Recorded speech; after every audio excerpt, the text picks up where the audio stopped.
Jy is ingeskakel op Groot Plaas en op 'n Woensdag is dit tyd vir 'n bietjie plaaspraatjies. So in 'n wêreld waar klimaat en produksierisiko's regtig 'n moeilikheid veroorsaak, kom 'n nuwe wending by die Universiteit van Queensland. Is daar 'n stelsel ontwikkel wat oeste maande voor die tyd kan voorspel. Nou die sagte ware genaamd Crop Vision gebruik satellietdata, weer en gronddata en modelle om byvoorbeeld te voorspel watter stuk land gaan beter presteer as ander en watter dalk nie.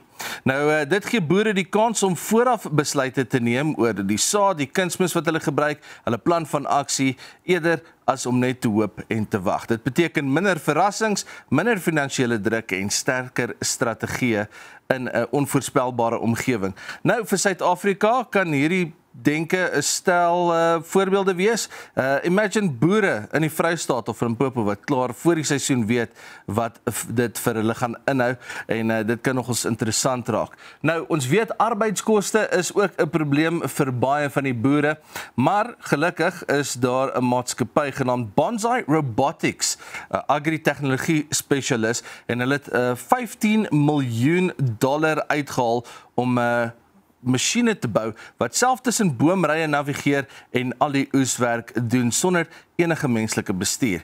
Nou hierdie tegnologie werk met vision-based autonomy soos wat hulle dit noem. Dis kameras en kunsmatige intelligensie wat selfs in bosagtige, stofryke omgewings sonder 'n GPS kan funksioneer. Nou vir boere beteken dit minder afhanklikheid van arbeid, vinniger versameling, beter benutting van hulpbronne en in die Suid-Afrikaanse konteks wonder mens wat dit dan sal beteken vir sitrus, avokado en neute boerderye.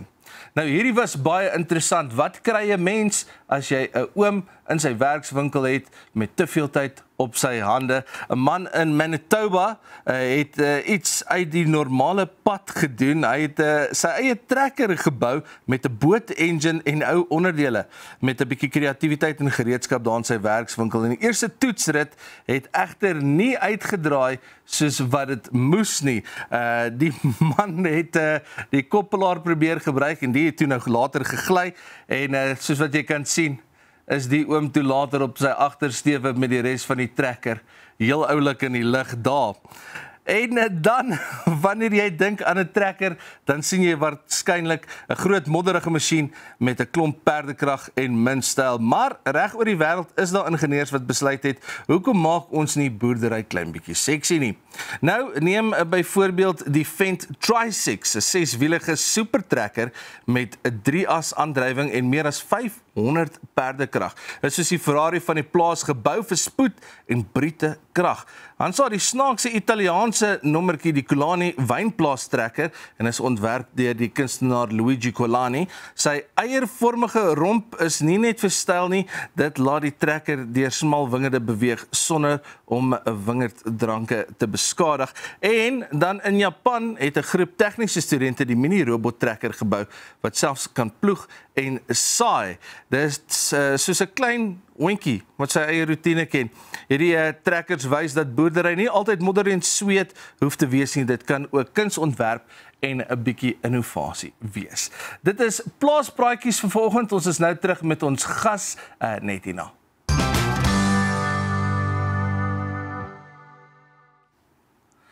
Welkom terug hier op Groot Plaas. Saam met ons vanoggend via Teams is Frans de Klerk, hy's 'n onafhanklike tegniese ontleder om bietjie met ons te gesels oor die Koringprys. Frans, goeiemôre en welkom op Groot Plaas. Goeiemôre Doopie en dankie dat ek 'n gas by julle kan wees. Ons waardeer jou tyd, man. So oor die laaste rukkie Koringpryse ongeveer 6 weke gelede het baie anders gelyk as wat dit vandag lyk. Wat het die wisselvalligheid veroorsaak? Weet jy Doopie, as ons na die grafieke kyk, is daar iets baie klassieks wat na vore kom en dit is, ons het 'n watervalformasie gekry hiervan, amper kan jy sê vroeg Julie maand al, maar net in die laaste 4 weke, 5 weke, het hy behoorlik geval en hy was net so onder R6.400 hier by middel Augustus en gister het hy verhandel of hy het gesluit, ek praat nou van die Desember kontrak, het gesluit by 5.898, net so onder die 5.900. Nou wat 'n watervalformasie vir jou deurgee op 'n grafiek is wanneer die verkopers inkom, kan hulle net eenvoudig nie genoeg verkoop nie en dan val daai prys letterlik in duie. Maar ek wil nou vir moedelose boere so 'n bietjie van 'n hoop gee vir môre. Enige watervalformasie kom op 'n tyd waar die verkopers opdroog en dan outomaties begin die prys herstel. Nou as jy net na die grafiek kyk en die laaste paar dae se beweging kyk, kan jy sien dat die prys skielik hier by die R5.900 vlakke so beginne, amper kan 'n mens sê vaskop, maar dit was letterlik 'n beweging wat baie boere onkant gevang het. Inteendeel, dis nie net die sagte kommoditeite soos koring wat swaar gekry het nie, witmielies, geelmielies, sojabone, die hele lot het swaar gekry en eintlik die rede is heel eenvoudig meneer Trump met sy tariewe het die hele wêreld se logistieke, amper kan jy sê, omgewing totaal verander. En daar was net twee wenners in hierdie hele kommoditeitsmark en dit was goud en platinum en dit het hard gehardloop. Die hele wêreld het na goud en platinum toe gestroom om te kyk of hulle dit kan net opraap en die sagte kommoditeit het die koue skouer gekry. Maar eintlik dink ek ons is nie vreeslik ver van 'n omdraai nie. Ons kan dalk nou oor die rand-dollar praat want ek dink dit is waar die sleutel lê waar hierdie prys na boontoe kan skop. So kom ons gesels presies nou daaroor want dit is altyd die grootste vraag. Wat se tipe impak het die rand-dollar wisselkoers op die pryse van ons sagte kommoditeite? Ja, Dopie, kyk, eintlik word ons pryse maar eintlik beheer deur die rand-dollar, omdat ons maar eintlik prysnemers is in Suid-Afrika, kan ons nie besluit wat ons wil hê vir ons produk nie. Nou die rand het inteendeel een van die sterkste geldeenhede gewees in die laaste, amper kan jy sê 4 maande, 5 maande, en niemand het gedink dat die rand van noord van R18 sommer hier kan versterk na waar hy nou is, hier rondom die 17.35, R17.40 vlakke nie.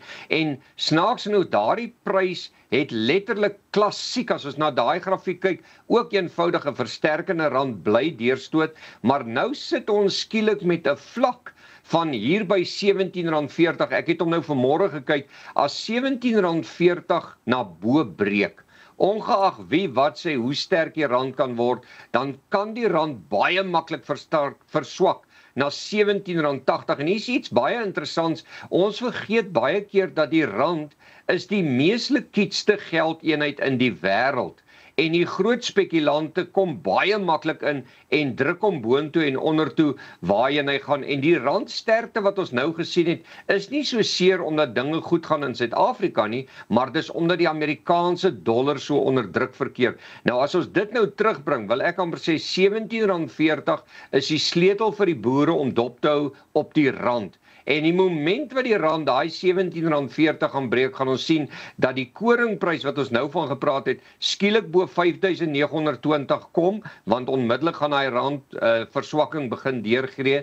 Die groot beweging, as ons kyk na daai koringprysgrafiek, is daai rooi lyntjie wat ek daar het, en dis die 30 dae bewegende gemiddelde. Daardie 30 dae bewegende gemiddelde, daardie stadige rooi lyn wat so na onder beweeg, dit wys dat die momentum steeds na onder is, en daardie lyn breek na boontoe op 5.958, dan verander daai rooi lyn in 'n steen. En nou wil ek vir boere sê, bo 5.958 gaan die prentjie rondom koring drasties en baie vinnig verander vir 'n beter prys. En hoekom sê ek dit?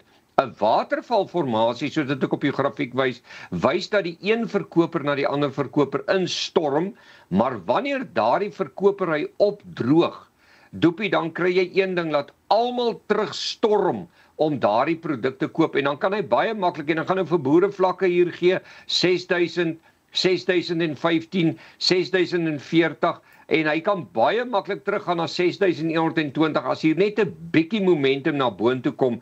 En net gister te hoor het iemand sê vir my, hulle wil kort gaan in koper, kort gaan in koring, en dit beteken hulle dink die prys gaan nog laer. En toe sê ek vir die persoon, na byna 40 jaar agter grafieke het ek een ding geleer, jy gaan nooit kort in voedselproduk nie. Hoekom?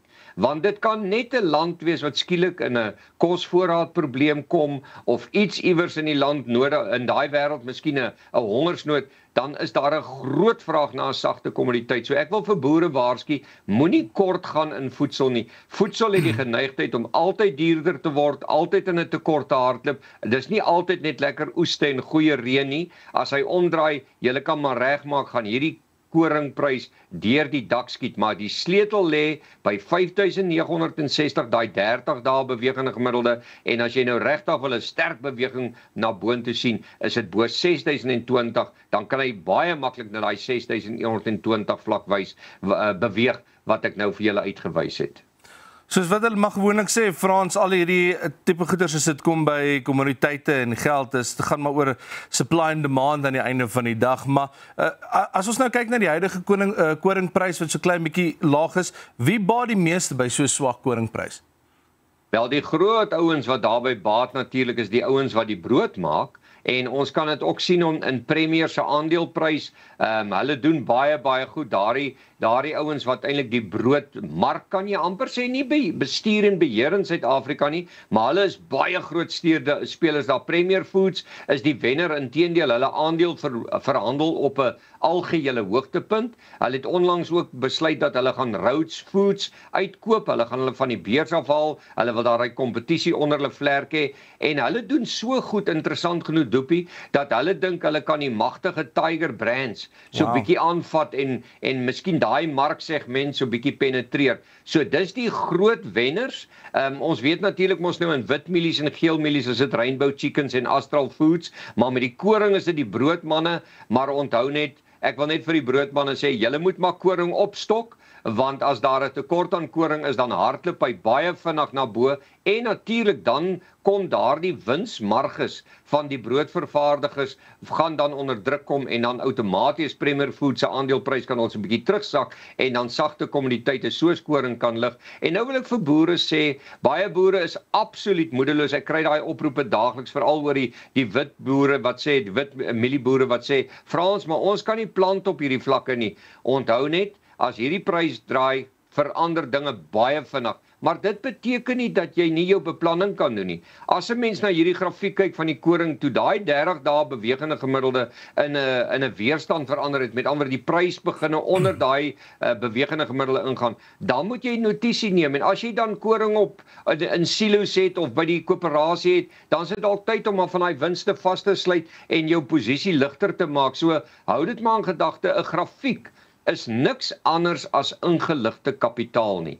Met ander woorde, dit wat jy op die grafiek sien, is dit wat die slim mense al reeds weet, en daarom wys ek vir boere dat hierdie watervalformasie nie vir ewig gaan voortduur. In my hele lewenstyd het ek nog nooit gesien dat 'n grafiek net bly daal nie, en veral nie 'n sagte kommoditeit grafiek soos 'n koringgrafiek of 'n wit mielies of 'n geel mielies of ander van hulle nie. Frans, ongelooflik baie dankie vir jou insig vanoggend.